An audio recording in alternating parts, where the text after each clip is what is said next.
Welcome to another episode of Tank Talks, your personal think tank for all things startups and venture capital.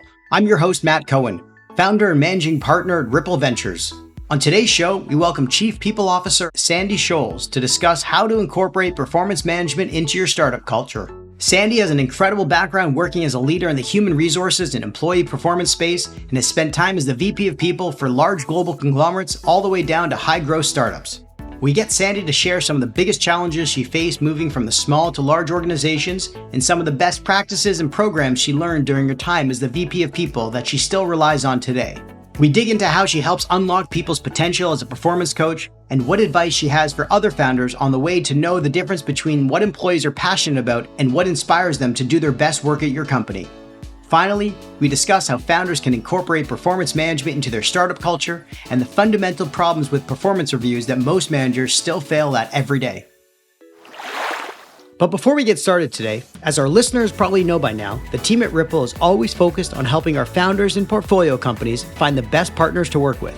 And when it comes to corporate finance and cash management, there's nobody we recommend more than the team at Jeeves.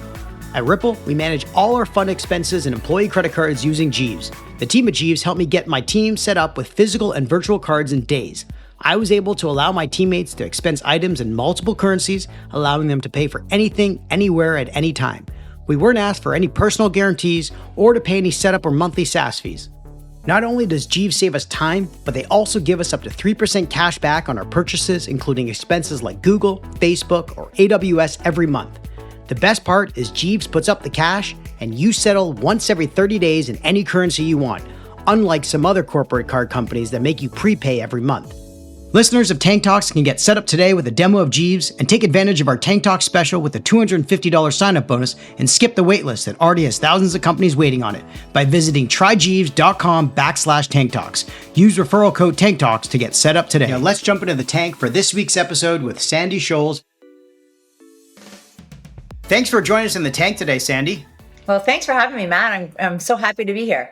You know, Sandy, you and I met at a work conference called PeerScale, and we were both invited to speak at it. And I had the pleasure of listening to your presentation on performance management, and I was completely blown away by all the great tips you had to share with the audience. So before we jump into the topic at hand today, I would love it if you can give our audience a brief background on how you got started working in the human resources space and eventually made your way into the tech world.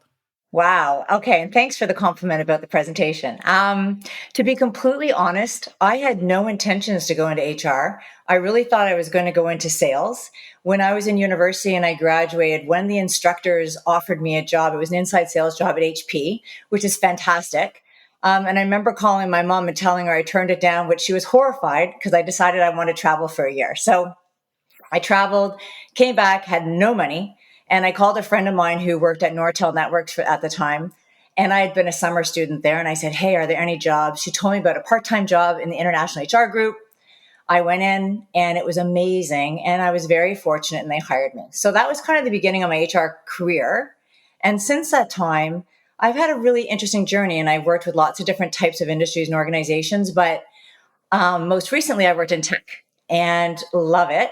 And I got a call. What happened was I got a call from a recruiter. And they started talking about this tech company that had an amazing culture, these founders that were like so entrepreneurial. And when I listened, I thought, okay, I'm going to go meet the founder. And I just fell in love with the vision. And that's kind of how I joined tech. You know, it's amazing. First off, I did the same thing after university. I told my parents I was pushing a job off at RBC to go travel. And they obviously were upset, but I luckily had the job waiting for me when I came home. You didn't have that luxury. You actually turned down a job and had nothing waiting for you when you came home. And that took you on a totally different career path, which is amazing. But you really progressed quite quickly through the ranks of the global HR world, you know, and you've had some amazing global HR experience ranging from, as you mentioned, large multinational organizations and also some mid-sized scale-up companies, both public and private. So I got to ask, you know, what were some of the things that allowed you to move from the large global organizations to those nimble and scrappy startup worlds so easily? And also, what were some of the biggest challenges you faced moving from one to the other? That's a great question. I don't know that I'd say easily. I think there are a lot of learnings in there.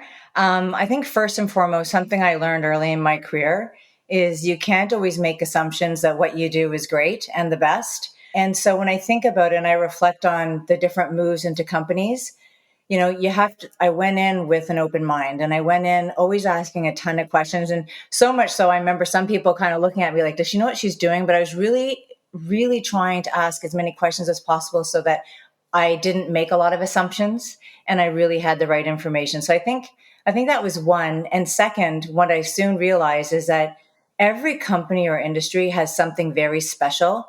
Like hospitality is so customer focused and they have best practices in that particular area.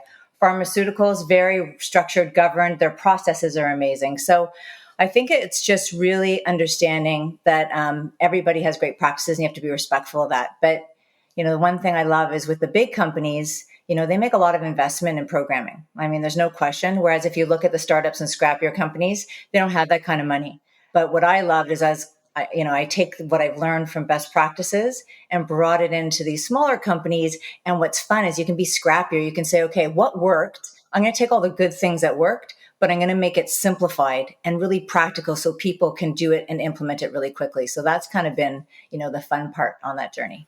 I love how you went into these larger companies and said they have so much information, frameworks, processes that I truly don't know much about. So I'm not going to pretend like I walking in day one knowing everything. I'm just going to be really lay my cards on the table and ask as many questions as possible, which I think a lot of people are sometimes intimidated to do because they kind of come in with a promise and an expectation that they know everything.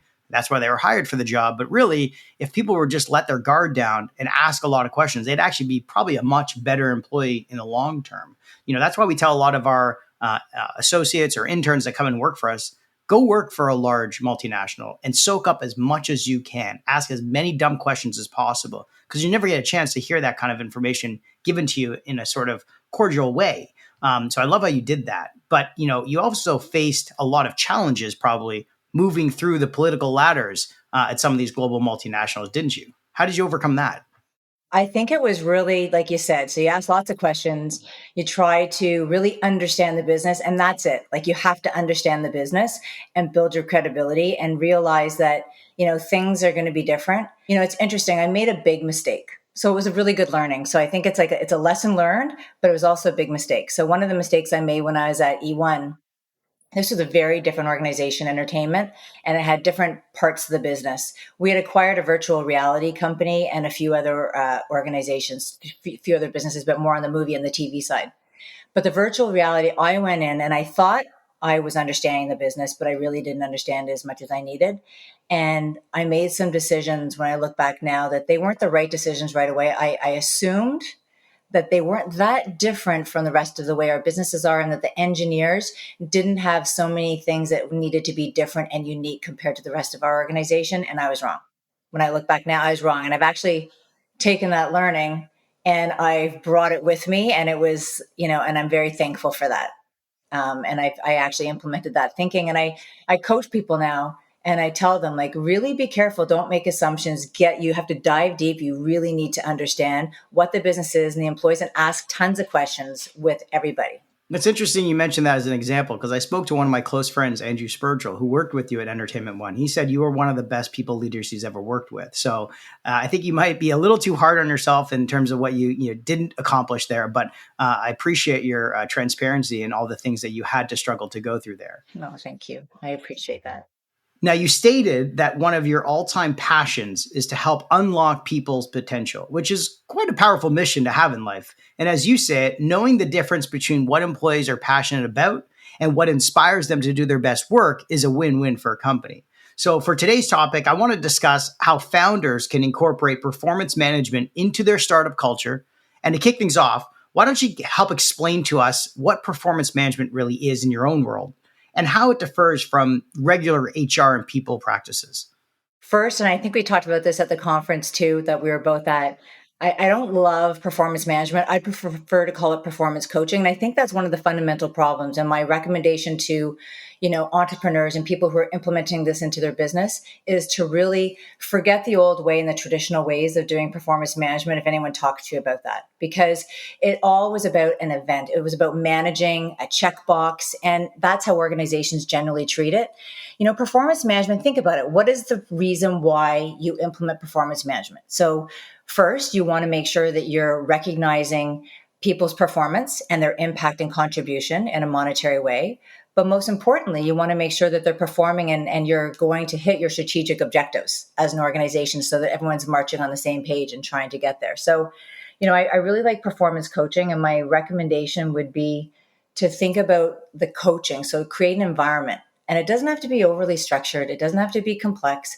It's an environment where people have ongoing conversations. But the trick is that you have to have very clear goals. You have to know exactly what you're doing, and you need to understand, what does it take to hit it out of the park? So one thing that I do, and I really recommend to leaders, and I sit down with my team, is when we're setting objectives, I say to them, okay, so at the end of the year, like as we go through at the end of the year, if let's say you have a 4-point rating scale or whatever your system is, if I'm going to tell you that you did the best job ever, what would that look like to you? So just bring as much clarity in as possible. And then you just sit there and you have ongoing conversations. And that's where the biggest impact will be is just knowing that you're guiding them to do the absolute best work they can do. I love that, getting rid of the management part, because that seems a little bit too like corporate, and putting in the word coaching, performance coaching. It's a very subtle change, but it does have a big, broad impact. And also, I love the question of, talking to employees and saying, what does success look like for you at the end of this term? And if you had like a magic wand, how could we help you get there? Those kind of open-ended questions allow them to sort of think a little bit more broadly about what it is that they need to do to succeed. And then building the framework and strategy around that, like a team does, like a football team, to get to the Super Bowl, is exactly how we probably should be talking and thinking about it, even in the tech and startup world, correct? I totally agree. And I love that you brought up the team, because I think people can actually relate to that and they can see what it looks like. Because you think about it, you have the coach sets the strategy for the team, but they also sit there and tell all the players what their roles are. They tell them exactly what they expect from them. And then when they go out and do it, they give them ongoing feedback and constant feedback. So a player on the field knows exactly how they played.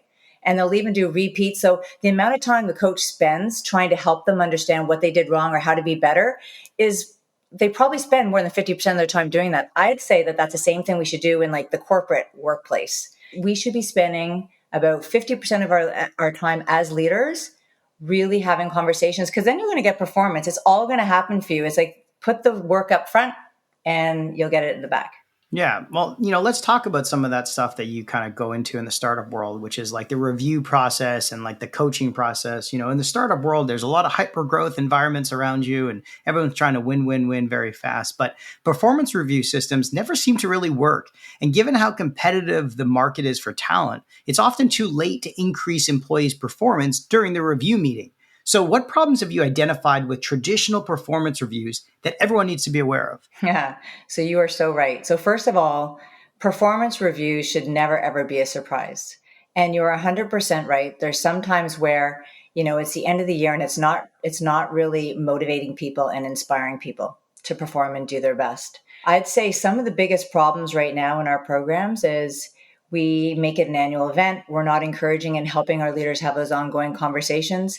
And the other key component that's not working, especially for organizations that are so dynamic and fast, is if you're trying to retain your talent and it's a really competitive marketplace, a 3% merit budget at the end of the year just doesn't work for a lot of organizations. And so, most of the time what managers tend to do is they don't want to make that difficult conversation or the difficult decision of allocating their merit budget, their 3% merit budget, and give more money to the higher performers and lower money to low performers, because that's a really tough thing for managers to do. Most managers, especially inexperienced managers, all kind of generally go with the average. And so what's that doing? It's not motivating your high performers.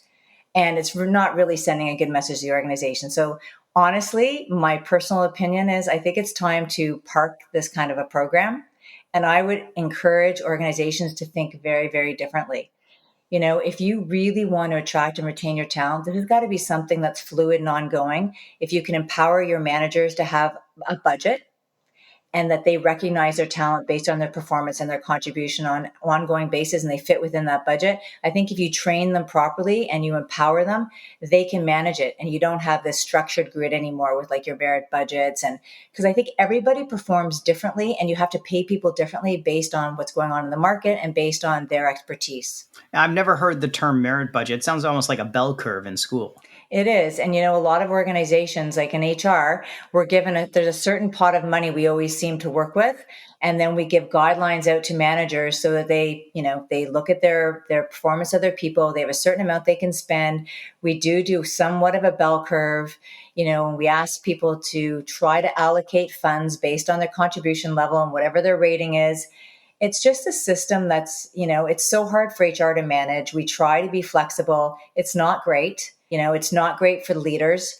And honestly, it's costing the organization a ton of money that's really not being, I don't think it's being appreciated and valued by the employees. So I think it's time to kind of park that whole way of thinking and do something very different. It's interesting. Try to relate it back to like the team model. It's like, if you had to go into the negotiation at the end of the year with all the athletes, would you give the bottom or average performers the same raise as you would give the top performers? No. So why would we do it, in the corporate setting? It makes a ton of sense. Performance reviews are like a yearly appraisal are totally outdated. You're absolutely correct. And they often have a negative impact on employees' engagement and motivation. But in light of this, more startups are focusing on performance management or performance coaching, as you say, and looking for the best practices of performance management relevant to the hyper-growth environment. So let's dig into some of these performance management areas to focus on. What type of framework do you recommend works best for managers when it comes to determining the right cadence and the right goal setting in a hyper-growth startup environment in the first place? It's a great question. I don't know that it's easy to say like one size fits all. I honestly think you need to look at the organization. You need to look at, how are you looking at short term versus long term? How quick does a business pivot and change? All of those things are really important. I know that, we talk about OKRs, there's other types of balanced scorecard. I honestly think that it's got to be a system that just works within that part of the organization. But what I will say that I think everyone needs to focus on, and not enough time is spent on this, Matt, is to really seriously make sure there's alignment. So no matter what you do, it really you have to have clear goals at the top of the organization, which, believe it or not, most of the time that doesn't necessarily always happen. So you have to have very, very clear goals at the top. And then every leader, executive team and leader, needs to work with their team to make sure that they're delivering. I mean, that kind of a framework is important, because what ends up happening so many times is that you have a lot of people doing work that's adding absolutely no value. You have if you don't bring it and link it back up to what you're trying to accomplish as an organization in that framework, you're going to have people who just, employees, managers empower employees to go pull together their objectives. And, they might think that they're really great, but they're adding no value. They're making no change, and they're not even connected to what the organization is trying to accomplish. So a framework, it doesn't really matter what your framework is, but what matters is that framework is driving your performance in your business and that it's supporting your strategy. Yeah, I 100% agree. When we invest in a company, the first thing we do is try to identify what their North Star metric will be, meaning their top goal that drives the entire business. Oftentimes, early stage startups default to ARR or revenue. And I always have this argument that revenue doesn't motivate everyone in the organization. It motivates sales and success. But what about HR? What about finance? What about product engineering? They all don't seem to be motivated by that same goal. But if you do find a goal that everyone can obviously look up to, then you can start to break down OKRs, objectives and key results, and then KPIs underneath those for different parts of the organization, and they all bubble up. I was in a board session a couple of weeks ago, and we were talking about how if there is clarity in an organization, meaning understanding of those OKRs and eventually the goal, then that leads to more informed decisions, also greater alignment across the organization, and then increase in decision velocity, which is the most important thing in an organization. The ability to make proper decisions at hyper speed to keep up with the momentum and the growth. And it all starts with the alignment, like you mentioned, and also that goal setting, right? I completely agree with you 100%. And you're 100% right. And if companies would just take the time to spend on that, the results would be incredible.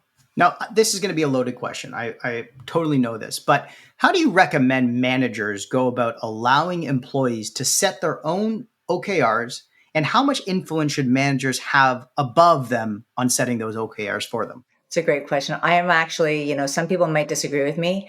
This is an area where I do not believe you empower employees to create their own goals when it comes to OKRs and objectives. I truly believe that you can work closely and partner and ask for your employees to have input, but the manager has to override it, has to take a look at them and make sure, are they stretched? I mean, the most important thing is making sure they're stretched, they're improving over prior year, either efficiency, quantitative, qualitative, like whatever that might be. It has to be an improvement over prior year, and it has to be something that's going to move the business. So I truly believe that a manager has a very important role here, and they should be held accountable, by the way. So, I like how I work at it with my teams. I always take what the organizational goals are, what the strategy, the talent strategy is of the company, and I ask each of my groups to put together some objectives. We come back, we have a conversation. I make sure that they're hitting it out of the park. So what are they doing? I push to get the best that I possibly can out of that objective. And then they go back and I ask them to finalize it and make it SMART. And we all know what SMART is. So it's like making it very, measurable and clear. They go ahead and they do that. And then at the end of the year, if my team doesn't perform well, that's on me.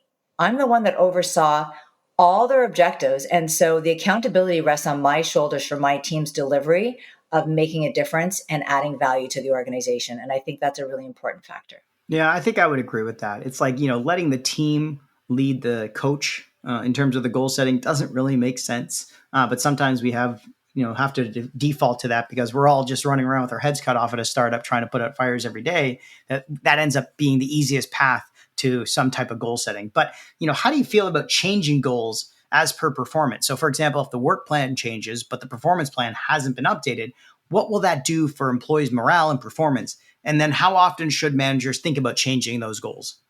And I think you answered it with the question even. I think that you have to be nimble, right? So you have to change or else you're going to demotivate people. And I've seen that in one of my prior experiences, without saying the name of the company. I did see where goals would change, right? And so teams were given different focus areas, like the product changes. So we decided to make a change at the executive level on where they're going to focus and deliver on product side. So one group would find out, but the other engineers didn't find out. So so we had a plan up here around what we were going to deliver from a product, yet the teams that were supporting that didn't necessarily link up to that. And it was a huge demotivation. So, my answer to you would be, and you mentioned that in startups, people are running around with their head cut off. They're so busy. But honestly, I really think that more time needs to be spent where they pause. Like when you're making a change to what your plan is, you have to pause and look at, okay, who's working on these things and how do we just make some changes? And it shouldn't be that complex, but it's communication. It's communication. All you have to do is get a group together. Okay, here's what it is. This is what's changing. I want everyone, like all team leads, whoever it might be, make these changes. Do we understand? Is the timing okay? Great. That would make a massive difference. It's really important to hear for founders out there to hear that it's okay to hit the pause button and reset and recalibrate. A lot of us are able to go from A to B to C, but it's not often that we can go from A to D to M in a very kind of like straight line. So we're always just trying to get through those day-to-day tasks. But if we hit pause, reset, and then get back into building, we'll end up building a much better framework and strategy for success in the long term. It's so crazy to think about. Like, I was never even taught OKRs in business school. Never even once even heard the term until I, kind of got into this startup and tech world. I know it was kind of started at Google, but I wonder why that was. Like, why were we never taught this type of strategy framework in business school? Were you? No, I was never taught, but I mean, why aren't we taught a lot of these things in business school?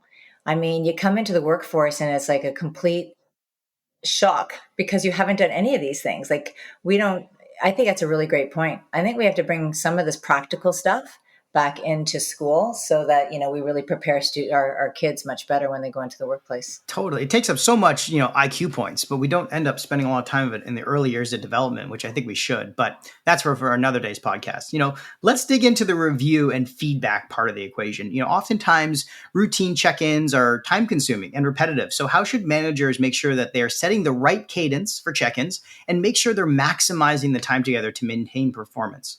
I think it's a great question. So the one thing I'm just going to reinforce here, if any founders, any CEOs, anyone can take anything from this whole conversation we're saying, this is probably the most critical conversation we're having. It's around goals, but it's around leaders. So I know it's time consuming for leaders to have conversations, but it's critical for so many reasons. And we've learned this through COVID and having a hybrid workforce, which is even more critical. So how do you set a really good cadence? You have to have one-on-ones. It's a must, because the only way that people are going to know and employees are going to know that they're focused on the right thing and they're doing a great job is if they have a conversation with their manager, and the manager's role is to help them be successful. So the manager has to know what's going on so they can remove roadblocks. They can understand who in the organization is causing issues, how they can facilitate. If they hear common themes that are happening, it's the manager's responsibility to remove those issues, pull people together, problem solve, and just make things clear so that people can do their job and do it amazing. So one-on-ones are really, really necessary. A good tip that I would say that makes it really efficient and it would and less time consuming would be to set an agenda. So and I know that sounds crazy, but it's not. Set an agenda. Here's what I want to talk to you about. Here are the different objectives or activities or projects that you're working on. This is what I want to cover with you. And you give it to the person. It can be the employee creating it. It can be the manager creating it. It doesn't really matter, but send it out a couple days in advance so that everyone knows what you're talking about. And in there, put down what the actions were from the prior conversation. So let's say, Matt, you and I talked and you promised that you would create a new performance management program where you're going to do these 3 goals. And we talked about that last week and you were going to do it by Friday and you're going to talk to this customer, et cetera. I'm going to put those follow-ups in there. So the first thing that we'll talk about when we get into this one-on-one is, how did you do last? Like, did you deliver on what you said you were going to do on the follow-ups? Let's cover that off. Okay, great. And now we're going to get into what we need to talk about. And then you leave time open for the manager and the employee to talk about, like, are there any other issues? So I think that that's critical, that you set an agenda and that you make sure that there's accountability. Like, too many times people have one-on-ones. I've been in one-on-ones where my manager never even asked me about, like, did I deliver? Like, how did it go? Where were some of the issues? Now, I know I'm a senior executive, but still, like, there's got to be accountability built into the system everywhere, no matter whose role, what the role is. And then the other key point that I do want to mention when you talk about the one-on-one time, although you might be really busy, take the time to just talk to somebody about their family life or their, let's say they like to cycle or they've got they love dogs. Have a conversation and start to build that relationship. Because one thing that we're hearing so much, especially through, COVID, is people are really craving a sense of community and a sense of belonging. And they really need these relationships. People need relationships to be able to build and to feel like they're valued and to be retained in an organization. So don't downplay the importance of spending personal time within these one-on-ones. Totally agree. I mean, first off, one-on-ones are incredibly important, but not just for, exactly like seeing where they're at in the goal setting, but also just getting alone time to get to know someone, have a conversation outside of work, but in a work environment is possible. I mean, we do a lot of that over coffee walks. I remember at my last startup, we had in a Slack bot, there's the donuts or coffee match app, and people would just get matched and you go out for walks. And it was great. I loved it. It was a forced one-on-one, but it made sense and it allowed us to get to build stronger relationships. And then work would be, sprinkled into the conversation, obviously, as it naturally does. But you also get to learn a lot about their, camping weekends or their dog dates and things like that, which is a great piece of advice. So I appreciate you sharing that. The thing you mentioned about the agenda, I remember reading a while ago that Reid Hoffman used to go even for lunch meetings, and he would write down on a napkin what he wanted to cover and get out of that meeting and slide it across the table. And he said, before we sit down, before we eat and order, tell me what you want to get out of this meeting. What's your agenda here? I'll tell you mine, and then we can get into it. And it was like, wow, even in a casual, work conversation environment, he was still so focused on that agenda mindset and getting something, in return and giving something, obviously, to the other person sitting across from him. So I appreciate you sharing that.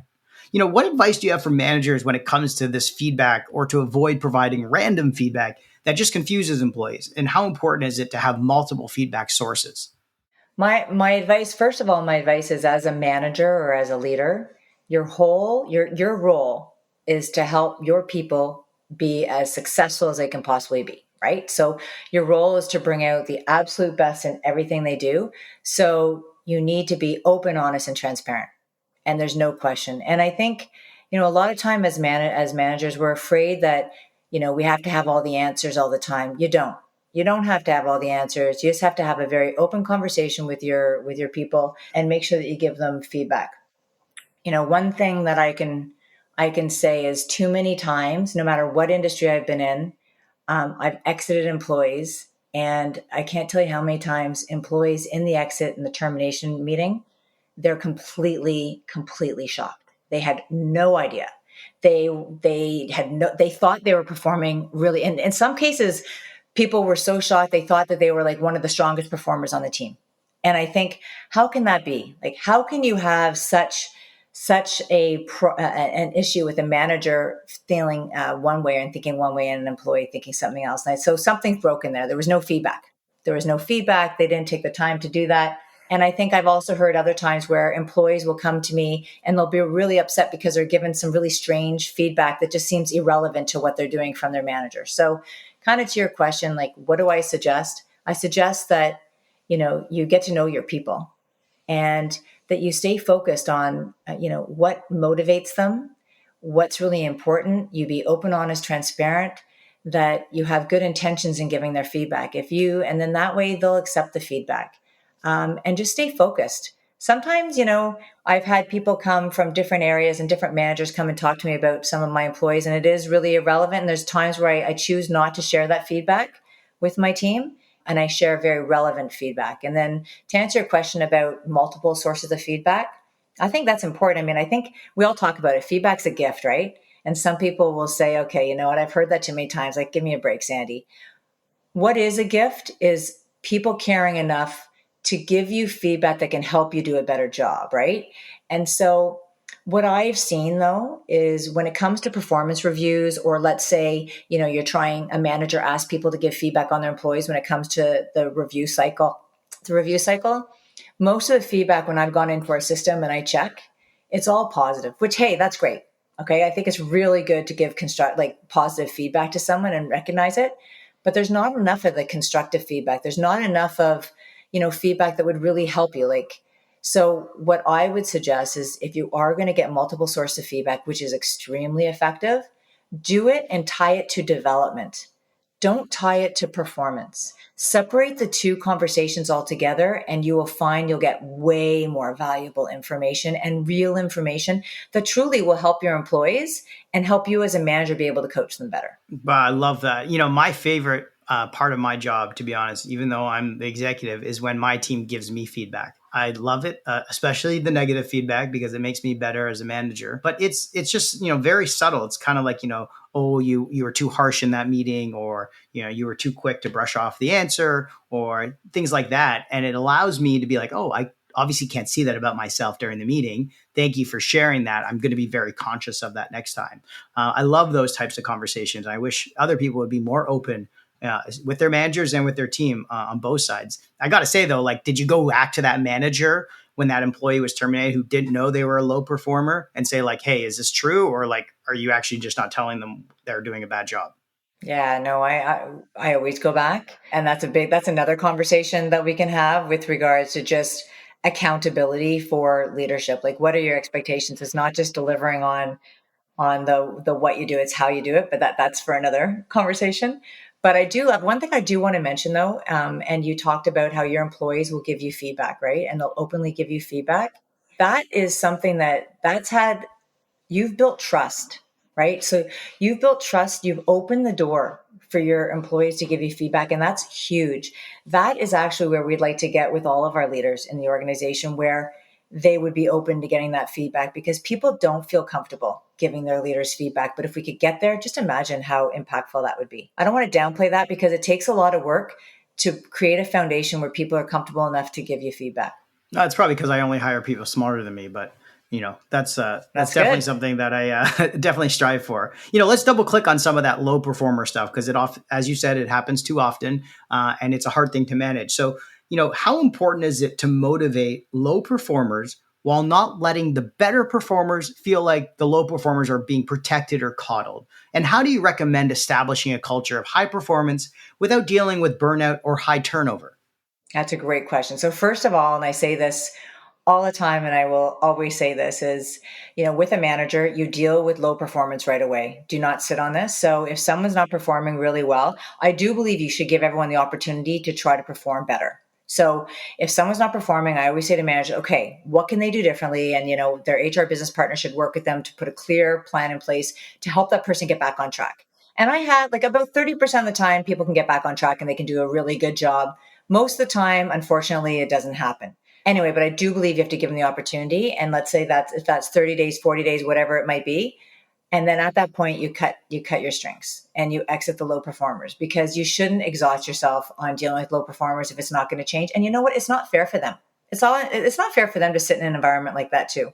So I don't want to spend the time doing on low performers. Your time should be spent on your high performers. That's where you're going to get the biggest bang for the buck. It's what can I do? Because the performance level you get from your high potentials is 3 or 4 times what you get from an average employee. So that's where the time should be spent for sure. So would you say hire fast, fire fast? Yeah, I wouldn't say hire fast and properly. Absolutely. And fire fast.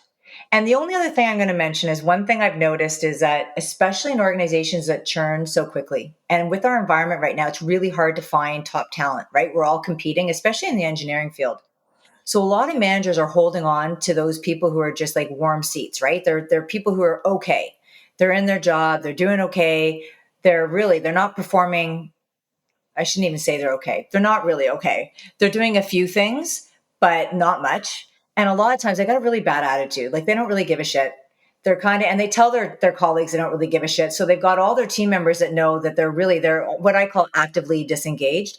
But a lot of managers aren't getting rid of these people because they can't get the headcount, or it takes so much time to try to backfill them, right? So they think, okay, I might as well keep the body in there now because at least I'm getting something rather than nothing. And so my advice to everybody out there and for managers to try to encourage your organization is, don't let those people sit in your organization. Just having warm bodies is not good. I'd rather have like no one in those seats, because then you have great attitude. You can recognize the people who are picking up the work, and you should recognize the people that are picking up all the extra work as a result of it. But don't have that negativity and don't have people who aren't doing anything, because you are going to demotivate everybody else around who's working their asses off. Right. And what about establishing the culture of high performance without dealing with burnout and high turnover? High performance cultures doesn't necessarily create burnout, right? High performance culture is a result of doing a lot of things really well. So how you create burnout is mostly comes from the leaders. Again, it's about not dealing with low performers. Because that means that work gets imbalanced and you end up giving all these other top performers all this other work, and they see these other people doing things and they get pissed off. And that starts to get them upset and they get a little bit burnt out and things like that. It's by not having really clear goals. It's by having people work on too many different things, so they feel like they're being stretched and not focused on the right things. So a high performance culture is really about setting strong cadence on your people. Like, what are your people priorities? Set really clear goals. Make sure your leaders are treating people really well. Make sure you're recognizing talent and you're dealing with your low performers. So it's having those kind of things in place that will make a high performance culture. Right. The hard thing is when you have a high performer, but a low culture fit. Those are really a hard thing to do because they're hitting all their goals. They're exceeding all of those. How do you deal with that? Honestly, you're not going to like this answer. If someone is working really, really well, so all the what is great and they can't fit into the culture, you have to exit them. Yep. Yeah, and that's probably one of the toughest decisions organizations can make. But one of the companies that I worked at years ago, I think one of the reasons why it had an incredible culture and a high performance culture was we were really consistent. We said right out loud, like, it's the what and the how. So what you do, and you have to live the values. And we're about a team culture. And we had incredible people from all over, and executives down to like entry level. We would exit. And we didn't give it a long time. It was like, if this person's not fitting in and they're really starting to cause issues, off they go. Yeah, I totally agree. It's a hard pill to swallow, but again, is it matching the short-term goals with the long-term goals? And after they leave though, Matt, what ends up happening is after they leave, you can almost feel the organization go, like, it is better. It is much better. The impact they're having is so negative. And also sometimes those low performers may become high performers once that person exits the company, which is also important to realize. Now, I got to ask, do you have any favorite tools that you like to use to help with performance coaching that you recommend other managers to consider? You know what? There's so many tools out there. There isn't one, to be honest with you, in particular around performance coaching that I would say you should use. Again, there's like lots of different systems that are out there. My feedback would be to, it's not really a system, but I would be spend the time to really help leaders learn how to do performance coaching. It would be more of a training and a skill development and a coaching thing instead of like a system. No, that makes a lot of sense. I've heard that from a lot of leaders out there. They would love to be coached on how to become better coaches themselves. So something we should definitely talk about after the show. But I got to ask, in what ways do you like to bring the best out of yourself and your family in a non-professional setting in order to bring out the best performance in everyone around you? That's it's a great question. It's funny. Last night I was at the gym and I was at a spin class and the instructor, we did two classes. There was like a chisel class and a spin class. And she said, Sandy, you're just like me, you're a workout junkie. So I'm a little bit of a, I really need to exercise in order to just relax myself and be a better mom and a better person. So I've always been a runner, but my Achilles are really bad. So I've gotten into cycling and working out. So that kind of helps me.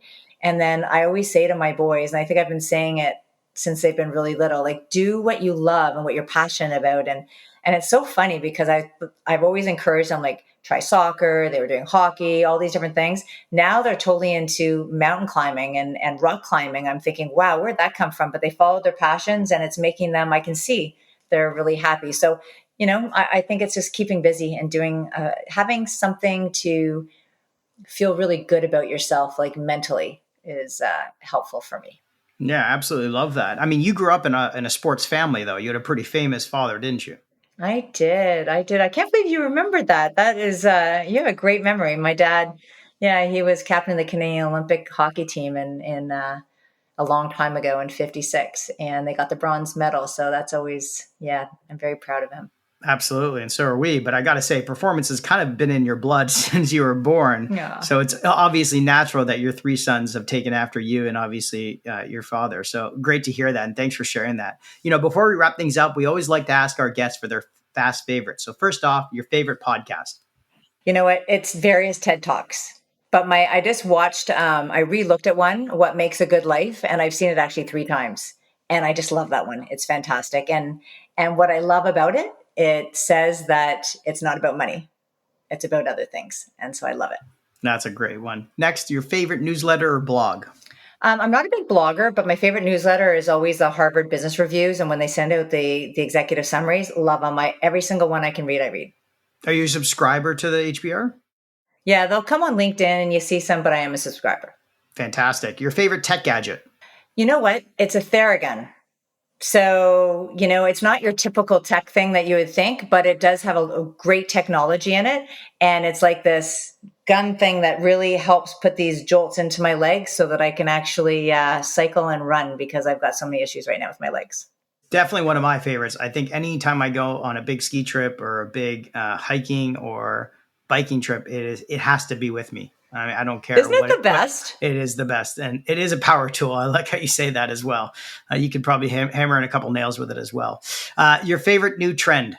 Pickleball. I love pickleball. And it's not just for old people. Do you know what? My kid says that's just for old people, but I looked it up and it actually 28% of the people that play pickleball are between the ages of 20 and 38. Yep. It is the fastest growing sport in North America. My good friend just launched a pickleball social club called Fairgrounds, and it is picking up steam heavily. So I'm very excited to hear you say that. Now, where is that place? So there's one in Toronto. They're doing pop-ups around Toronto right now in like open parking lots, but they plan on opening up a permanent location one day. Very cool. Yeah. Favorite book? Favorite book? Well, I think favorite workbook would be Good to Great. It's been around for a long time, but I absolutely love it. I look at it almost every company I go to. It's a classic. And last but not least, your favorite life lesson. Wow. You know what? I was asked a few years ago at a talk to talk about a quote. Like, what's a quote that you like? And there was a quote that I've always loved, and it goes like, whether you think you can or you think you can't, you're right. And, I've always loved that because there's so many times where we doubt ourselves. And the minute we doubt ourselves and we don't try something, you never know if you can do it. And so I've always taken that into heart, and I've tried to make myself very uncomfortable. And you can kind of tell I've gone into 7 different industries and I had no idea what the hell I was doing when I went into some of these industries. But you know what? You just go in there and you just do it. You just try and you think, okay, I'm going to be able to do it. And you don't think the negative. And it's amazing what turns out. So I love that quote. And I do think that it's important to try something really hard or different. Absolutely. I love that. It reminds me of the quote, anyone can open a door, but only you can walk through it. I love that. Which is very apropos for how to increase performance coaching in a startup culture. Thanks so much for joining us in the tank today. Thanks so much, Matt. I really enjoyed it. Thanks for listening to another episode of Tank Talks. To learn more about this episode, be sure to go to Apple Podcast or Spotify to find more detailed notes on this episode or to check out previous episodes. Also, if you enjoyed this episode, please leave us a review and a rating as it helps us out a lot. And hit that subscribe button so you can get notified when new episodes come out. Finally, make sure to give me a follow on Twitter @MattyBCohen or @Tank Talk Podcast to stay up to date on new episodes or to be a guest on our show. Till next time,